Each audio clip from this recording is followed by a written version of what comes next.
भाजपा के वरिष्ठ नेता और राज्यसभा सांसद सदस्य श्री जफर इस्लाम ने श्रीनगर में अपने पार्टी कार्यालय में प्रेस कॉन्फ्रेंस की।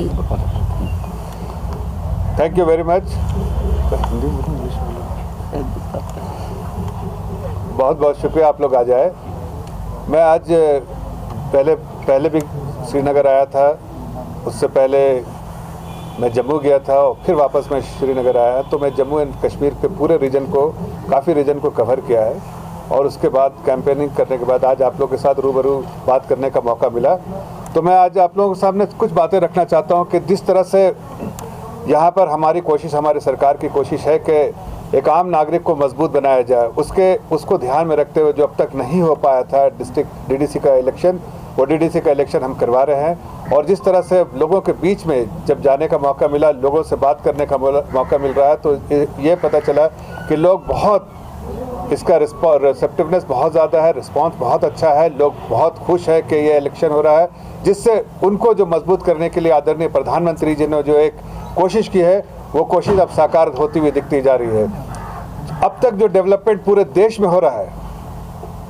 जम्मू एंड कश्मीर में जो वैसी पार्टियां बार बार सरकार में रही जो कभी भी यहाँ के लोगों के आवाम के लिए बारे में फिक्रमंद नहीं रही, बल्कि अपने परिवार के बारे में फिक्रमंद रही और अपने बारे में फिक्रमंद ज़्यादा रही। इसलिए आवाम, और जब तक मैं जहाँ भी जाता हूँ तो मुझे दिखता है कि डेवलपमेंट जो है जम्मू एंड कश्मीर में नहीं होता रहा है सालों साल से। और हमारी सरकार के आने के बाद और हमारी कोशिशों के बाद कुछ जो बहुत सारे डेवलपमेंटल प्रोजेक्ट शुरू हुए हैं, आदरणीय प्रधानमंत्री जी ने बार बार कोशिश की है और स्पेशल एलोकेशन भी 80,000 करोड़ का किया है, जो 7 नवंबर 2015 को जो उन्होंने अनाउंसमेंट भी किया था। वो सारे चीज़ें इसलिए की गई है कि चाहे इक़्तिसादी हो या माली हालत लोगों की बेहतर हो, और उस दिशा में उन्होंने इसके बारे में अनाउंस भी किया था। लेकिन आज डीडीसी का काउंसिल का जो रिसेप्टिवनेस है लोगों के बीच में एक उमंग दिखने में आ रहा है कि वो बहुत अच्छा है। इसलिए कि हम चाहे जम्मू रीजन में गए,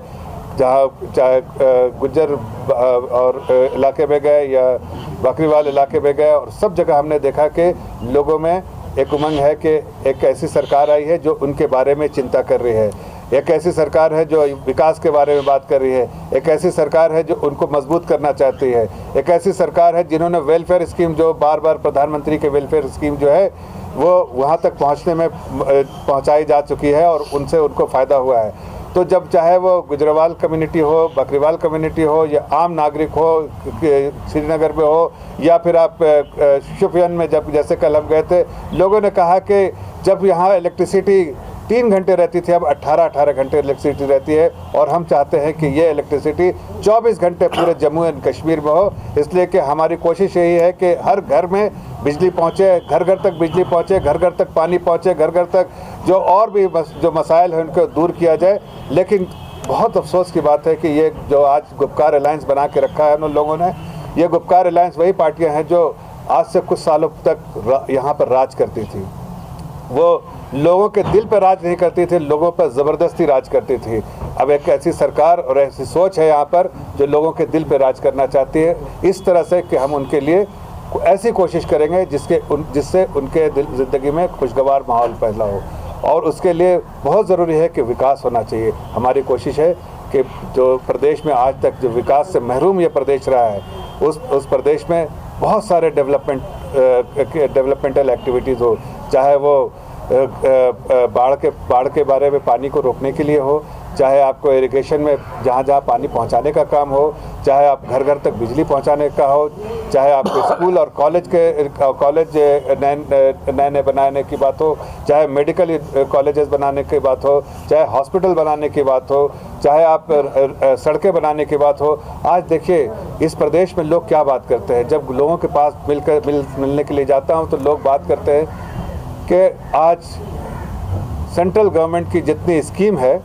उसका पूरा फ़ायदा हमें मिल रहा है। हमें वो गैस कनेक्शन भी मिला है, हमें राशन भी मिल रहा है, हमें 8 महीने तक राशन भी लॉकडाउन में मिला, हमें बहुत सारे जो गवर्नमेंट की जो वेलफेयर स्कीम है उसका बेनिफिट्स हमें मिलता जा रहा है। लेकिन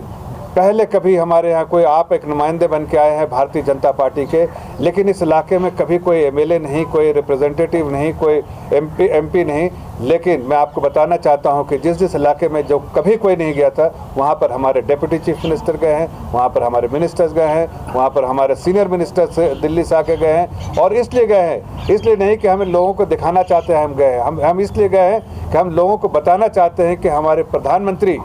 आपकी फ़िक्र करते हैं, आपके बारे में फ़िक्र करते हैं और आपको मजबूत बनाना चाहते हैं। और उस मजबूत बनाने के लिए दिशा में हमें जो भी काम करना पड़ा, जिस तरह के भी हमें डिसीजन लेने पड़ेंगे, हम ज़रूर लेंगे। जो इस जमहूरियत में लेने के लिए हमें सरकार को चुना जाता है, और इसीलिए हमने सबसे पहला जो कदम उठाया है वो डीडीसी इलेक्शन का, जो अब तक कभी नहीं हुआ था इस तारीख में, अब हो रहा है, जिससे एक आम नागरिक जब उनके लोकल लेवल पे, जब उनके लोकल गवर्नेंस ऐसा होगा जिसमें कि लोकल लेवल पे सारी मसाइलें दूर हो जाएंगी। अब तक देखिए बहुत सारे लोग कहते हैं कि हमारे मसाइल कौन दूर करेगा।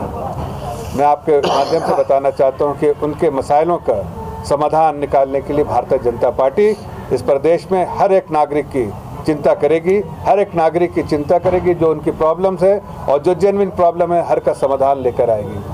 मैं आपको ये भी बताना चाहता हूँ कि देखिए, जब मैं जम्मू रीजन में गया, वहाँ पर मुझे नाम याद आ नहीं, नगरोटा में, तो वहाँ पर ऐसी जगह थी जहाँ पर 4 किलोमीटर मुझे पहाड़ी में चल के जाना पड़ा। लोग कह रहे थे कि पहाड़ी में क्या आप जाएंगे, आप मेंबर ऑफ पार्लियामेंट, यहाँ तो आज तक कोई एमएलए नहीं आया है, क्या आप जाएंगे? हमने कहा बिल्कुल जाएंगे, और हमारे डिप्टी चीफ मिनिस्टर जो रह चुके हैं वो भी जाएंगे, और हमारे जो मिनिस्टर रह चुके हैं वो भी जाएंगे, और हम वहाँ के एमपी भी जाएंगे, लोकल एमपी है और लोकल एमएलए भी अगर हमारे पार्टी का है तो वो भी जाएगा, और नहीं है तो जो हमारा प्रत्याशी रहा है अगर हार भी गया तो वो भी जाएगा। और हम हर घर तक गए, हर लोगों से उनके मसलों के बारे में बात किया, हर लोगों से उनकी चिंता के बारे में बात किया, और जो भी उन्होंने चिंता जताई है मैं आपके माध्यम से बताना चाहता हूं जम्मू कश्मीर के अवाम को कि हम वो सारी चीज़ें ज़रूर पूरा करेंगे जो एक जमहूरियत में और एक सरकार की रिस्पॉन्सिबिलिटी होती है एक आम आवाम तक पहुंचाने के लिए। प्रधानमंत्री और गृह मंत्री ने बार बार इस बात को दोहराया है कि हम विकास चाहते हैं, हम चाहते हैं अमन का माहौल चाहते हैं कश्मीर में, हम चाहते हैं वैसी पार्टियां जो लोगों को वर्गलाती हैं, चाहे धर्म के बेसिस पे, चाहे अलग अलग बेसिस पे, या किसी और बातों पर उनको वर्गलाना और बहकाना और गुमराह करना चाहती हैं। मैं उनको आगाह करना चाहता हूँ, आपके माध्यम से आगाह करना चाहता हूँ कि ऐसी पार्टियां जो आपको गुमराह करती हैं, जिन्होंने 70 सालों में आपके बारे में बिल्कुल फिक्रमंद नहीं रही, जिन्होंने आपकी चिंता नहीं की, वैसी पार्टियां आगे भी नहीं कर पाएंगी। इसलिए उनके पास देने को कुछ भी नहीं है। एक आम नागरिक को जो सहूलियत चाहिए वो पार्टियां नहीं दे सकती, इसलिए कि उन्होंने बराबर अपने परिवारों की चिंता की है लेकिन आवाम की नहीं। अब हम उनसे रूबरू होकर जब बात कर रहे हैं तो उनके आंखों में जो आंसू आता है उसको भी पोंछने का हम काम कर रहे हैं। हमने बहुत ऐसे बातें सुनी लोगों से, जब उनके घरों तक गए तो मुझे महसूस हुआ और एहसास होता है कि 70 सालों में आम नागरिक जो बोलते हैं common man on the street, उसके बारे में इस प्रदेश में किसी सरकारों ने चिंता नहीं की। आज आर्टिकल 370 किया है, उसके बाद जो डेवलपमेंट हो रहा है उससे लोगों को फ़ायदा भी हो रहा है। और अब मैं आपको ये तो मैं जो हो चुका है, लेकिन डीडीसी इलेक्शन के बाद और यहाँ पर जो हमारे जो सेंट्रल गवर्नमेंट ने जो प्लान किए हैं यहाँ के डेवलपमेंट के लिए, लोकल लेवल पे ये बहुत तेज़ी से डेवलपमेंट होगा, और स्टेट लेवल पे भी बहुत सारी चीज़ें जो होनी बाकी है, वो सारी चीज़ें जो नहीं हो सकी हैं वो सब हम पूरा करने का काम करेंगे। और ये भी बताना चाहता हूँ कि प्रधानमंत्री का बराबर पैगाम रहा है यहाँ के लोगों के लिए कि हम आपकी फ़िक्र करने के लिए खड़े हैं, हम आपके बारे में चिंता करने के लिए खड़े हैं। चाहे आपको जिस तरह के मसाइल हम उसको दूर करना चाहते हैं, ऐसी पार्टियों से आप जो गुमराह करते हैं उससे आप बच के रहें, परे रहें। और अगर आपके जो लोकल लेवल पे प्रॉब्लम है, आप डीडीसी के इलेक्शन के बाद आप अपने काउंसिल के चेयरमैन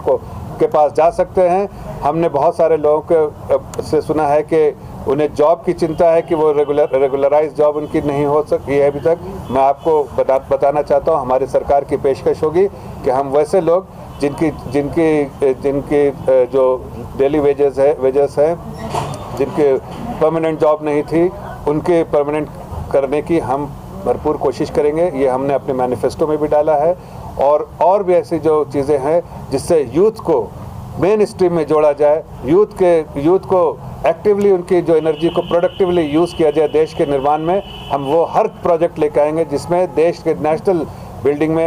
बिल्डिंग में और उनकी एनर्जी को सही से चैनलाइज किया जाए, मेन स्ट्रीम में लाया जाए। ऐसी चीज़ें हम यहाँ पर आगे और करने जा रहे हैं। और डीडीसी का इलेक्शन जो है उसमें जो जिस तरह का रिस्पांस आ रहा है, जिस तरह से लोग आके वोट अब तक जो वोट्स हो चुके हैं जो इलेक्शन में, उसमें जिस तरह से वोटिंग पैटर्न देखा गया है, आप अगर देखिए, मैं अभी बिहार में था, मैं यूपी में था, कई जगह इलेक्शन है, जिस तरह का परसेंटेज वहाँ रहा है, वहाँ इस एक्सट्रीम वेदर में भी, जबकि सर्दी का मौसम है, ऐसे हालात भी हैं, उसके बावजूद लोग घर से निकल कर आए और उन्होंने वोट अपना कास्ट किया। उससे समझ में आता है कि डेमोक्रेसी, सब लोग चाहते हैं कि डेमोक्रेटिक प्रोसेस यहाँ पर नाफिज हो, हर तरह से चाहते हैं कि जो डेमोक्रेसी में उनका अधिकार है वो उनको मिलना चाहिए, और जो विकास उनको डेमोक्रेटिक प्रोसेस के थ्रू होना चाहिए, एक जमहूरियत में वो होना चाहिए। और इसलिए उन्होंने पूरे तौर से सरकार का